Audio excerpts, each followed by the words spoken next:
Good morning, church. Are we blessed today? Amen. Praise God. Tayo po muna tayong muli. Amen. Bago tayo magpatuloy sa mensahe ng Panginoon, basahin muna natin itong ating vision na nilalakaran ng RGGCC.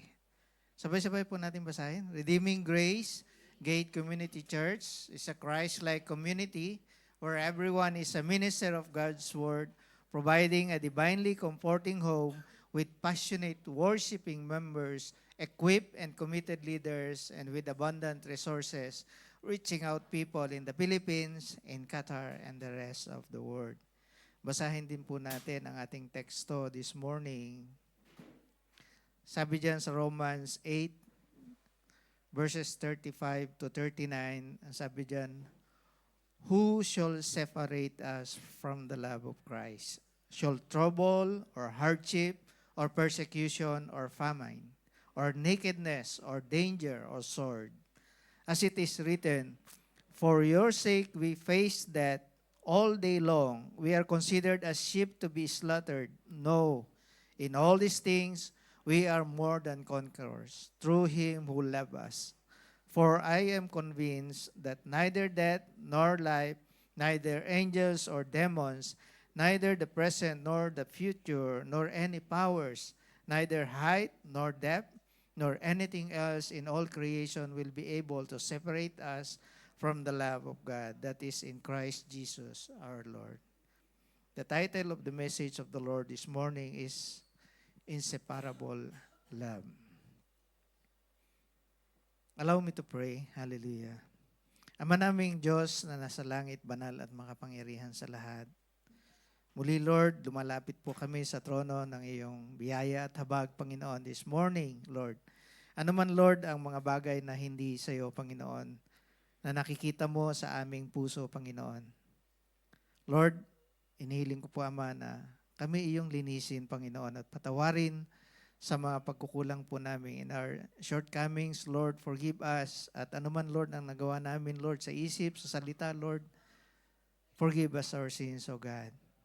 And make us worthy in your holy presence today, O God, na malaya kami, Panginoon, at patuloy, Lord, na makapagbigay ng kapurihan sa iyong dakilang pangalan, O God. Lord, dalahin ko po, Ama, na ibuhos mo po ang iyong mabiyayang kaalaman, Panginoon, at pangunawa sa buhay ng bawat isa na narito ngayon, Panginoon, and even sa mga makakasama po namin sa FB page live, Panginoon, and even sa Zoom platform, Panginoon. Lord, I pray na this morning, Lord, ang iyong mga salita, Panginoon, ay manatili sa puso ng bawat isa, Panginoon. It will penetrate in the innermost part of our hearts, Panginoon, na doon ito'y tutubo, Panginoon, at mamumunga, O God. Salamat, Lord, sa buhay ng bawat isa na narito ngayon. Lord, I pray na patuloy mo pong i-prepare ang aming puso, Panginoon, upang tumanggap ng iyong mga salita. Gayun din, Lord, I pray that ang mga salita mo, Panginoon, ay patuloy na magrema sa buhay ng bawat isa, Lord God. I pray, Lord, na ikaw lamang, Panginoon, ang aming maluwalhati sa umagang ito. Hide me in the wings of your righteousness, O Lord, na ikaw, Panginoon, ang magsalita sa aming kalagitnaan, Panginoon. Gamitin mo lamang akong mouthpiece of your words, Panginoon, to deliver your message, O God, with clarity, Panginoon, with power and boldness, Panginoon, na maunawaan po ito ng aking mga kapatid, O God. And I thank you, Lord God, for bringing us in this place, Lord, to listen to your words, Panginoon. And we thank you, Lord God, for today, and we claim, Panginoon, the victory of this fellowship, Panginoon, in your name. For to you, O God, the highest praises, honor, and glory. In Jesus' mighty and most powerful name we pray. Amen. Amen. Makaupo na po tayong lahat.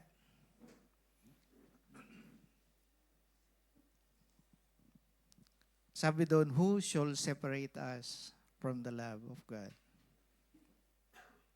No, this morning, the text emphasized the indescribable, reassuring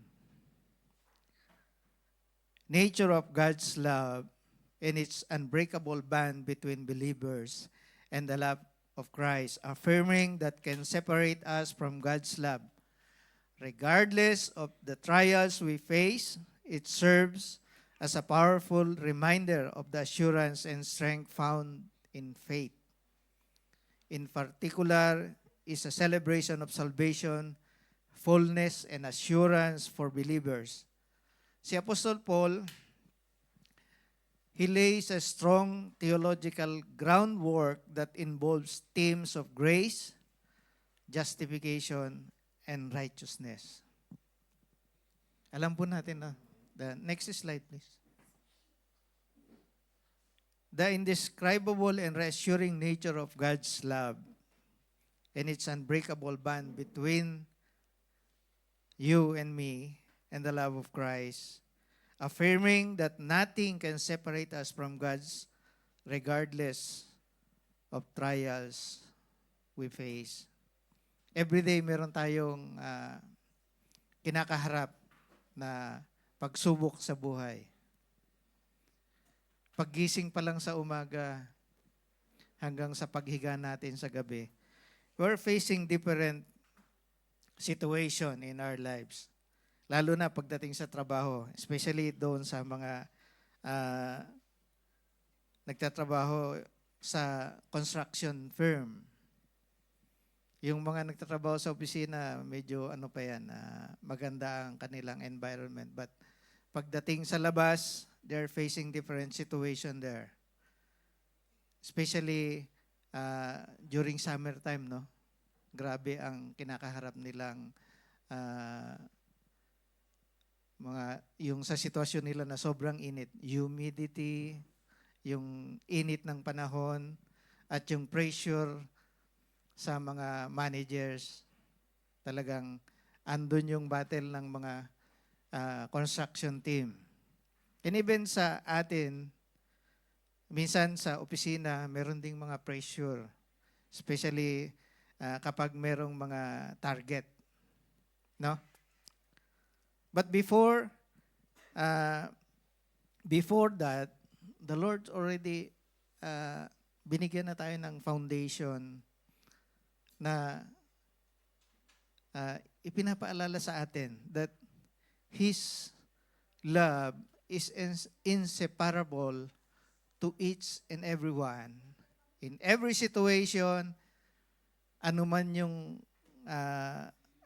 ginagawa natin, ano man yung pinagdadaanan natin, God said it is inseparable to each and everyone, His love, because His love is from everlasting to everlasting. Before Paul asked the question, who shall separate us from the love of Christ? Sino nga ba?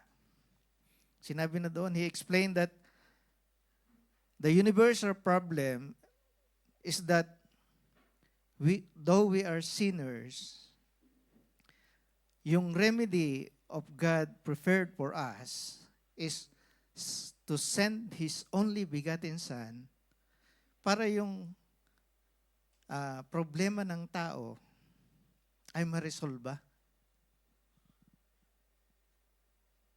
Think of yung tao na nagkasala na nahatulan ng kamatayan at nagkaroon ng appeal. Merong sumalo on behalf of the yung accused or the yung nasintensyahan. Merong umako sa ginawa niyang kasalanan. If I were you in the position of God, why would I send my only begotten Son on your behalf? Bakit nga ba? The remedy is God's Son, Jesus' sacrifice on the cross of Calvary for us to be saved from eternal condemnation. It is the demonstration of God's love towards each and every one of us. And as we celebrate the love of Christ towards us, the Lord wants us to know that His love is inseparable to each and every one of us.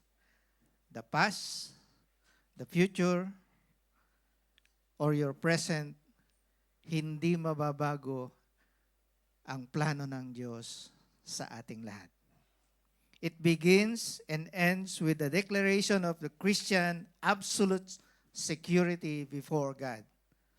There is no condemnation for those in Christ, and nothing will ever separate us from the love of God. Walang sino mang makapaghihiwalay sa atin sa pag-ibig ng Diyos. It is not an accident na narito tayo ngayon. It is the will of God na narito tayo ngayon. Amen? Not for your own will, but it is the will of God na makasama tayong lahat into this family of God. Naniniwala ba kayo ron? Kayo ba sa inyong anong tawag doon? Kaisipan. Sumagi ba sa isip nyo nung kayo wala pa rito sa Qatar na makakapunta kayo this church? Alam nyo na ba na here in Qatar, kayo ay maboborn again? Here in Qatar na dito nyo maririnig ang mensahe ng Panginoon, ang mabuting balita ng kaligtasan? Nobody knows, but God knows. And today, ipapakita sa atin ng Diyos kung ano yung mga pinlano niya para sa atin. Not for His own, but for all of us, for His own glory. Kasi kung para lang kay Lord, yung ginagawa niya, ay hindi niya na pinadala yung kanyang bugtong na anak. O hindi niya na tayo binigyan ng free will. Ginawa na lang tayo na isang snap lang, ando na tayong lahat. At hindi na tayo hinayaan ng Diyos na magkasala. O hindi na tayo mamuhay dito sa lupa, no? Diretso na tayo sa langit lahat. All the creation. Ando na tayo lahat sa langit.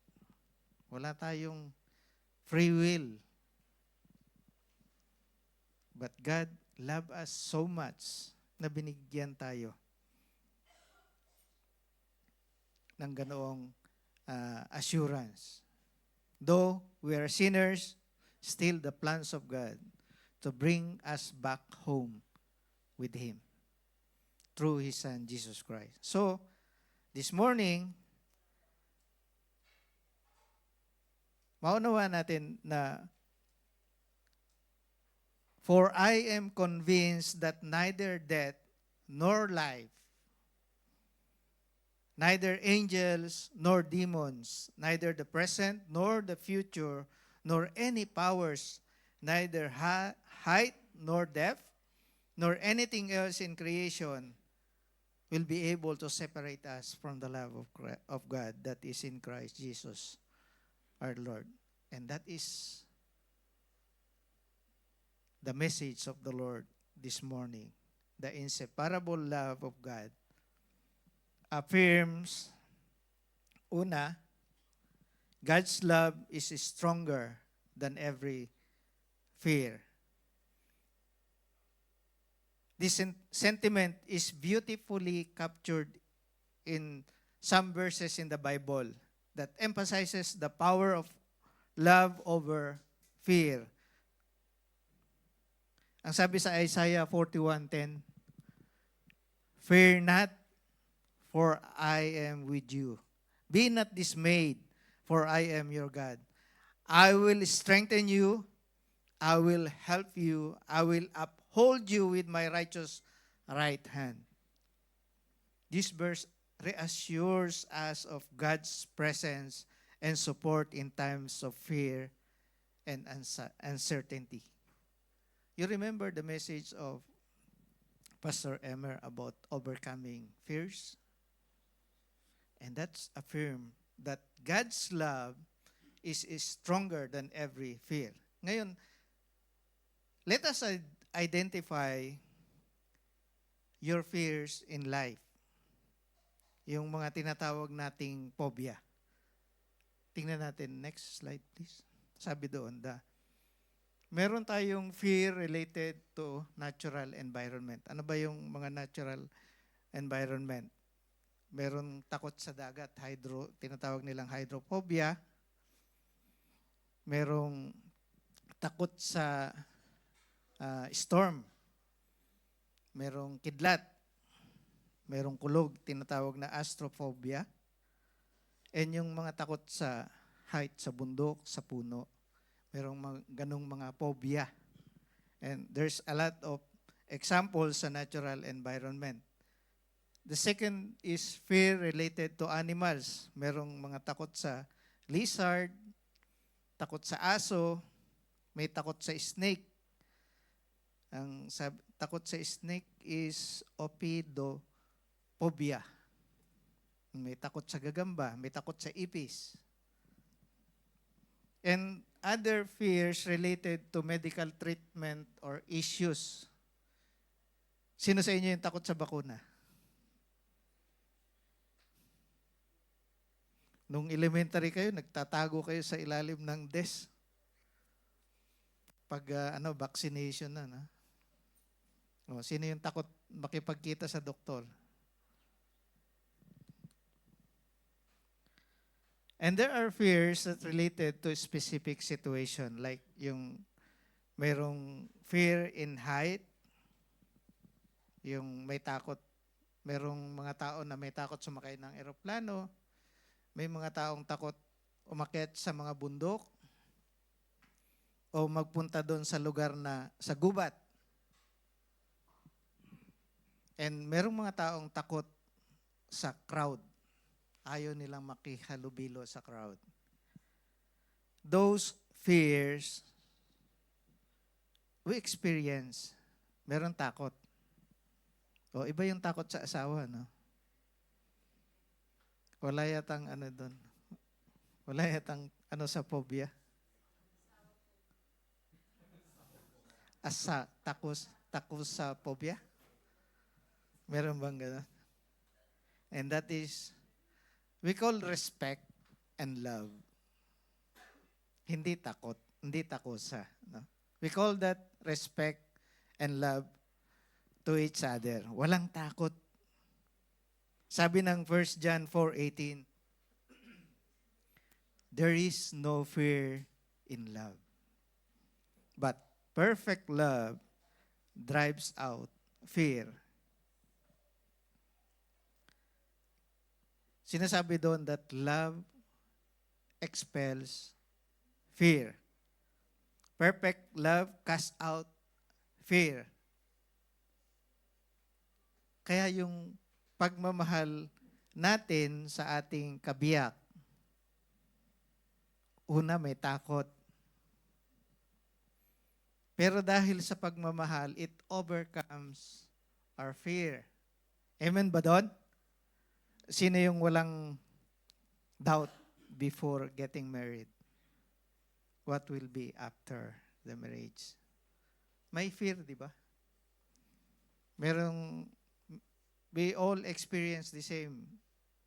Kung mag-boyfriend, girlfriend, meron ding fear. What will be the next? Ano yung mangyayari after? Lalo na, especially when getting married. Alam ko, pag after married life, nagkaroon ng supling, nagkaroon ng baby, andyan na. Madalas na kayong mag-usap. Pinag-uusapan nyo na yung mga plano because there are fears na namumuo sa inyong isipan. How to manage everything. Pagpapalaki ng mga bata, pag-umpisa ng kanilang pag-aaral, budget tight na yan, mag-uumpisa na. Nag-uumpisa na kayong magbilang ng mga araw o taon sa buhay ng mga bata. Nag-uumpisa na rin kayong mag-save. Kasi you're planning for their future. Kaya, pinapaalala sa atin ng Panginoon, there is no fear in love. But perfect love casts out fear.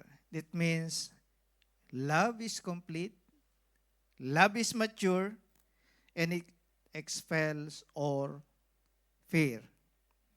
Particularly the fear of punishment. Pinapaalala sa atin, it indicates that we have not, kung meron tayong takot sa eternal punishment in heaven, we haven't experienced the perfect love of God in our lives. Kung natatakot ka, you have to come in the presence of God to ask God to erase, to ease all fears in our lives, lalo na when it comes to punishment in the eternal condemnation. We all know there are two destinations ng tao. Either hell or heaven. And if you choose heaven, you have to experience God's perfect love para mawala yung takot natin.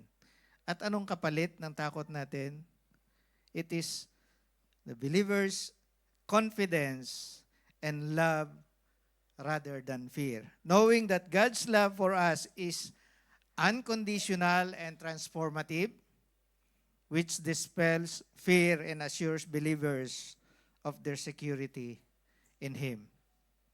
So, sa binasa nating teksto in 1 John 4:18, sabi ni Apostle Paul, the nature of love, particularly God's love for humanity, and how it should be reflected in the lives of the believers. Kaya nga pinapaalala sa atin ni Apostle Paul, which understood, pag binasa natin, God's love eliminates fear. Kapag nasa Diyos tayo, wala nang takot, wala nang doubt. Perfect love versus fear. When one truly experiences God's perfect love, there is no room for fear. Kapag kasama mo ang Diyos, wala nang takot. Ma-overcome mo yung takot na namamahay sa'yo. And that's because of God's love that live in each and every one of us. And it is the assurance of our salvation. No? Believers who understand and accept God's love can be confident in their relationship with God. This assurance means we do not need to fear future judgment. Wala na. Sabi ng Bible, di ba, there is no condemnation. Ang sabi ng teksto natin kanina, for there is no condemnation. No, in all these things, we are more than conqueror. The Lord Jesus Christ Himself have become victorious over death. Kaya tayo, hindi na tayo takot sa judgment day because we do believe and have faith in our Lord Jesus Christ na Siya yung ating pinaniniwalaan na magtatanggol sa atin. Sapagkat Siya ang namumuhay sa atin, hindi na tayo sa sarili natin. This verse serve as a comforting reminder of believers that we can approach God directly without fear, knowing that His love is perfect and complete. When we have Christ, ang sabi ng Panginoong Hesus, ask whatever you wish, and I will do it. Promise sa atin yan ni Lord. Kaya, it reassures all of us that God's perfect love provides security and confidence, freeing us from the bondage of fear associated with the punishment of not believing. So, it calls us a deeper understanding and experience of God's love. Additionally, if you remember John 3:16, kung kulang pa yung perfect love that pinakita sa atin ng Diyos. Ang sabi ng John 3:16, di ba? For God so loved the world that He gave His only begotten Son, that whosoever believes in Him shall not perish, but have eternal life. It assured us that if we have Christ, if we believe in Christ, we will have eternal life. And it is a challenge to each and everyone. If you experience fear in life, mag-mature na tayo. Palitan natin ng pag-ibig ng Diyos sa atin para mawala ang takot sa buhay natin. The second things affirm but inseparable love of God affirms that God's love remains in every battle of life. Can we show the next slide, please?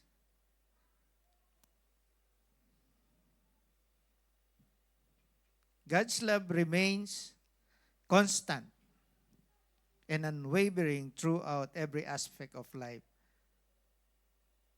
Let us read Psalm 136 verse 1. Sabi ron,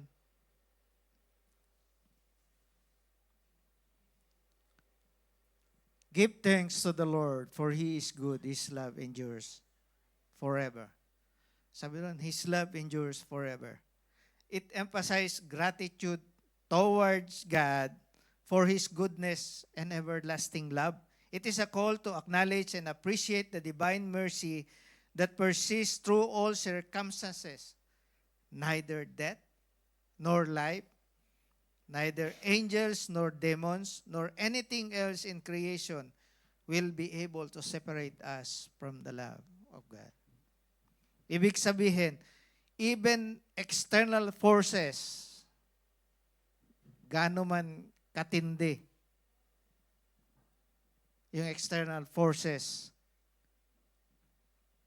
na kumakalaban between God's love and us will never, ever separate us from the love of God. We are sealed. We are covered. We are protected by the love of God. God's love remains constant and unwavering throughout our lives. The steadfast and unchanging love that provides comfort and reassurance. Inulit-uli yung ganong verse in verse 26, hindi po kasama dyan, but I will read to you, give thanks to the God of heaven, His love endures forever, emphasizing that God's love is eternal and does not waver based on circumstances. Hindi nagbabago yung pag-ibig ng Diyos sa atin. No? Kahit magkasala tayo sa Diyos, God's love remains. God, being God, doesn't change because of our sins. Hindi nababago ng sitwasyon kung ano ang plano ng Diyos sa atin. Kung gaano tayo minahal ng Diyos, kahit ang kapalit ay kanyang bugtong na anak, who died on the cross for us, hindi nagbago yung pagmamahal ng Diyos. It remains. Ang sabi ng teksto natin, His love endures forever. Kaya nga, it reflects a profound promise of hope and compassion and God's desire to maintain a loving relationship with His followers even amidst their struggles. Ano mang sitwasyon, ano man yung condition natin in life, God's love remains unwavering, inseparable love towards us. Hindi mababago yun kahit anong mangyari. Because Romans 5:8 says, "But God demonstrates His own love for us on this. While we were still sinner, Christ died for us." Ngayon pa ba na tinubos na tayo ng kanyang bugtong na anak, mababago ang pag-ibig ng Diyos sa atin? It will never change.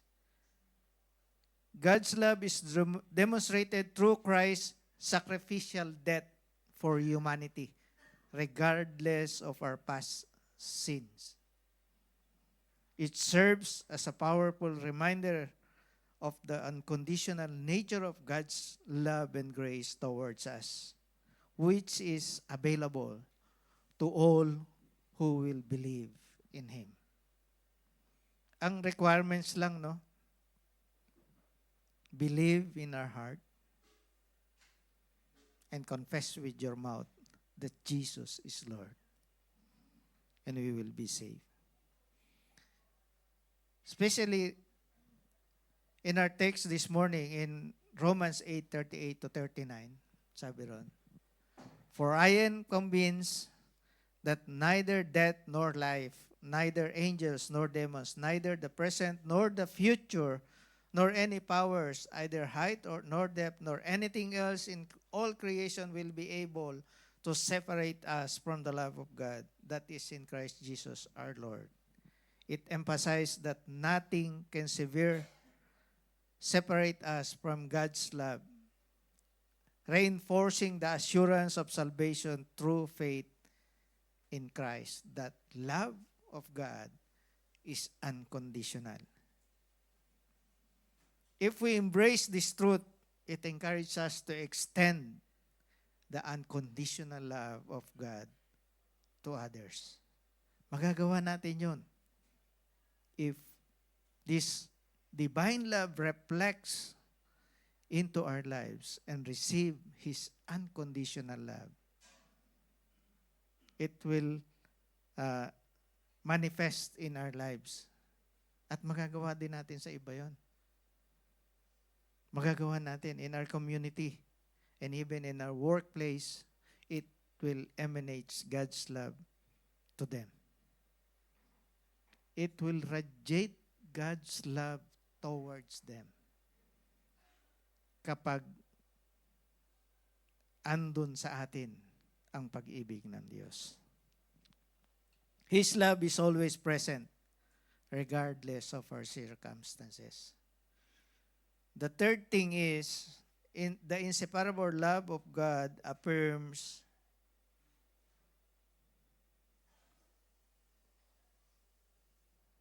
our identity and destiny.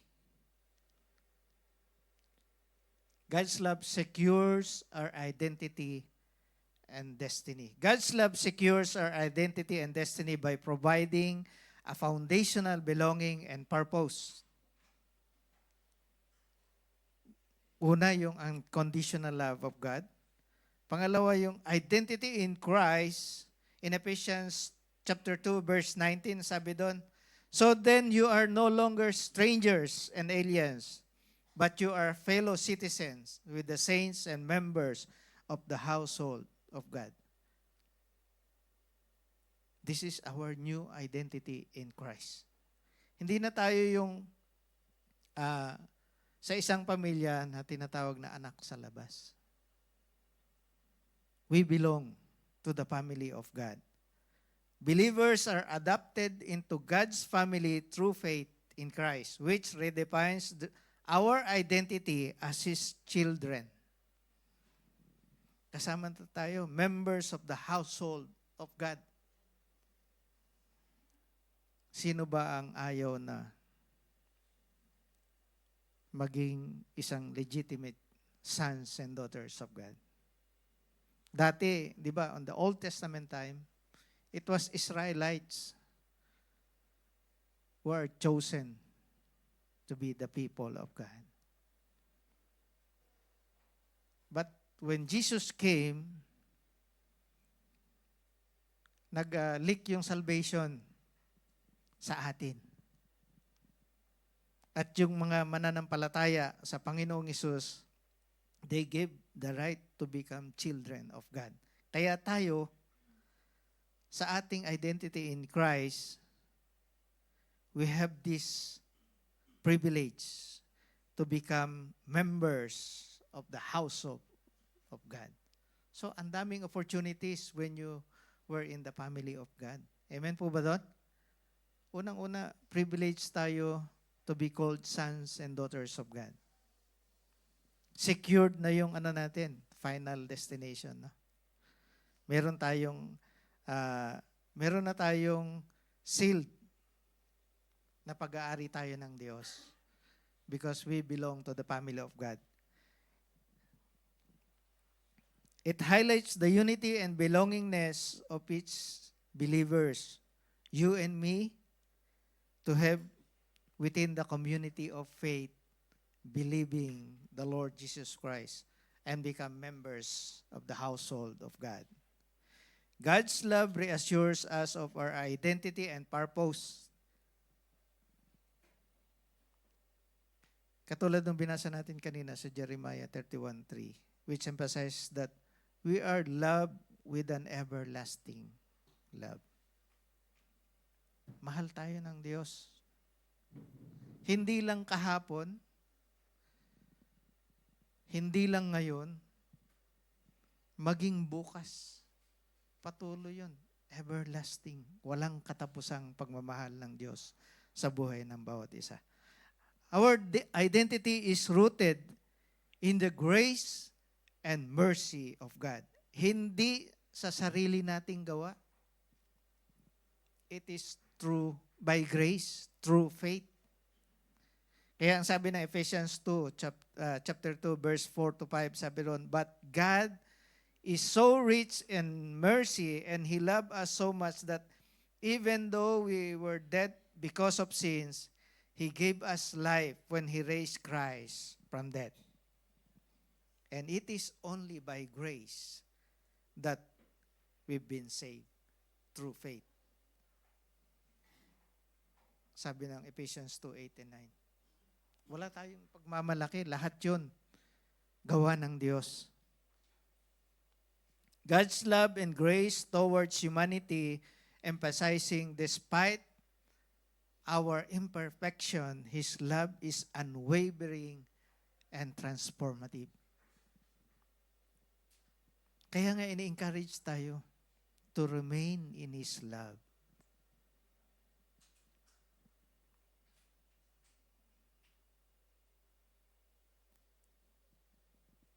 Let us look at 1 Peter chapter 2 verse 9. Sabi doon.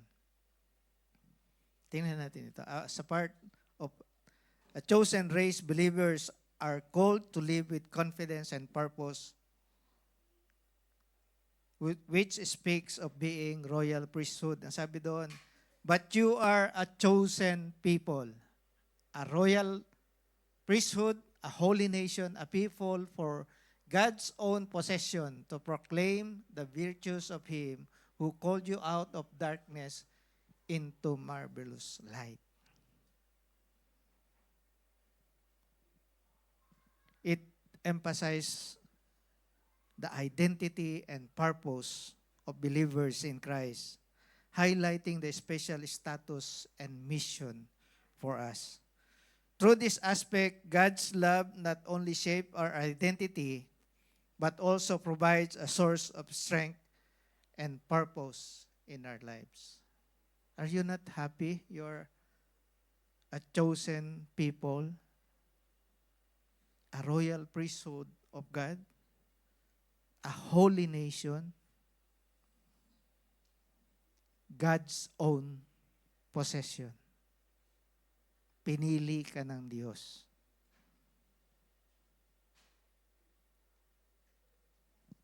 It is our identity. Kulang pa yon? Pinili tayo ng Diyos? Meron pa, Romans 8:13, sabi ron, And those He predestined, He also called. Those He called, He also justified. Those He justified, He also glorified. It outlined a sequence of divine action regarding salvation and the believer's relationship with God. Tingnan natin itong divine action regarding salvation. Una, yung predestination. God has planned for those who will be saved, having chosen them before the foundation of the world. Ibig sabihin, hindi aksidente, narito tayo ngayon, nakikinig na mensahe ng Panginoon, kundi ito'y predestined sa buhay natin. Meron ka ng patutunguhan. Final destined to be in the family of God. Amen? Pangalawa, calling. Sabi ron, this refers to God's invitation to individuals to come to Him. Sabi, those who He called, He justified. Often experienced as a personal awakening or realization of faith. Tinatawag ka ng Diyos, kaya narito ka ngayon. Kinakausap ka ng Diyos, kaya narito ka ngayon. And it is our calling. It is the mandate of each and everyone who believe in Christ Jesus to serve Him. Paano?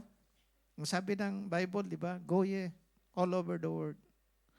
Preach the gospel, teaching them to obey, and baptize them in the name of the Father, the Son, and the Holy Spirit. It is the mandate for each and everyone, hindi lang sa mga pastor, sa ating lahat na naniniwala at nanampalataya. And it is our calling. Calling to each and everyone. Katuwang tayo ng Panginoong Hesus to save the world. Because God so loved the world. Amen? So, pangatlo, justification. Those who respond to God's call are declared righteous before Him. Not based on their own merit, but through faith in Jesus Christ. Justified. Kapag tinawag tayo ng Diyos, He will justify us in front of the Father. So, wala nang judgment. Kapag humarap tayo sa Diyos, ang nakikita ang Panginoong Hesus, not us. Sa likod lang tayo ng Panginoong Hesus. The Lord is our representative in front of the Father. Kaya nga sinasabi niya, di ba? Ask whatever you wish, and I will do it. Yan ang sabi sa atin ng Panginoong Hesus. Kaya tayo, dapat hindi na tayo namumuhay sa sarili natin. Sabi ni Apostol Paul, for I no longer live, for Christ lives in me. Ang Panginoong Hesus na ang nagmamay-ari ng ating buhay. Because we are God's own possession. Pag-aari tayo ng Diyos, kaya wala nang karapatan ang kaaway, ang devil sa ating buhay. Tayong lahat ay pag-aari na ng Diyos. For we no longer live for our own selves, but Christ live in us. At yun ang dapat na nasusunod sa ating buhay. Amen? So, yung pang-apat, final stage of this, our salvation is the glorification. The final step signifies the ultimate transformation and eternal life believers will experience in the presence of God. Ito yung pinaka-highlights kapag kasama na natin ang Diyos.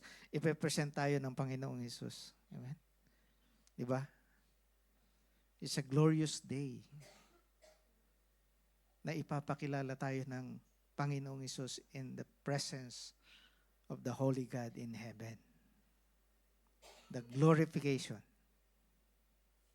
Not on our own, but to give glory to the Lord Jesus Christ, that the Lord Jesus Christ glorified the Father through us as believers of Christ.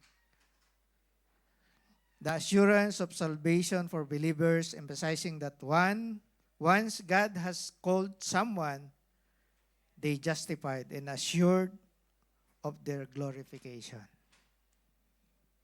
This sequence underscored the grace of God in the salvation process, affirming that it is entirely His work from the beginning to the end. In our text this morning, understanding Romans 8 provides profound insight in the Christian faith, illustrating the security and hope believers have in their relationship with God. It reassures that those whom God's called are justified and will ultimately be glorified. Kapag ipinaglaban ka ng Panginoong Jesus in the presence of God, when He justified us, nothing can separate us from His love. Hindi na tayo makakawala doon. Andun na tayo.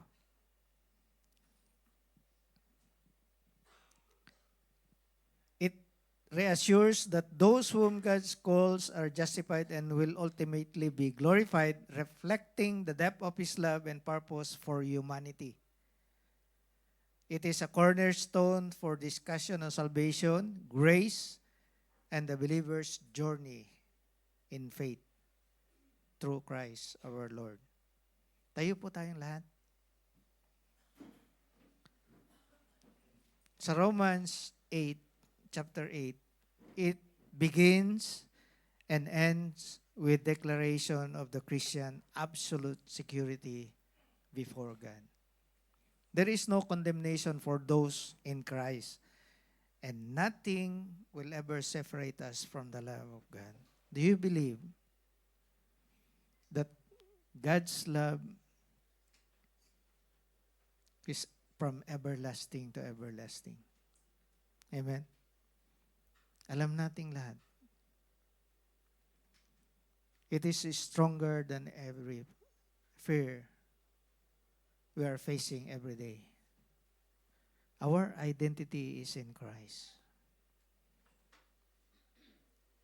In every situation, andyan ang pag-ibig ng Diyos. Anuman, high or low, andyan ang pag-ibig ng Diyos. And what? Ano ang gagawin natin? Let us yield in the presence of God. Manatili tayo sa presensya ng Diyos. Let us put our presence, let us put ourselves in the presence of God today. At damhin natin yung pag-ibig ng Diyos. Paggising pa lang natin sa umaga, yung pag-ibig ng Diyos, they are new every morning. Yung mga blessings na natatamasa natin in this place comes from God alone. It is the fruit of God's love towards each and everyone. Let us be grateful and thankful to God na dahil sa pag-ibig ng Diyos, because of His love, He sent His only begotten Son to die on the cross for us to be saved, for the forgiveness of our sins and the assurance of our salvation. For there is no condemnation to those who believe in the Lord Jesus Christ. Hallelujah. Heavenly Father, we thank You for today. Thank You for Your love that is everlasting, Panginoon. Thank You for giving Your Son Jesus, who died on the cross for the forgiveness of our sins. That ultimate love, the unconditional love that You have given to us. Thank you, Lord, for your unconditional love towards each and every one. May it reflects your loving kindness towards us, Panginoon. Radiate all these loves, Panginoon. Sa mga members of the family, Lord, sa workplace, saan man kami pumaroon, Lord. May your love be shared to them, Panginoon. We thank you for today, Panginoon. We give you glory, honor, and praises. In Jesus' name, amen.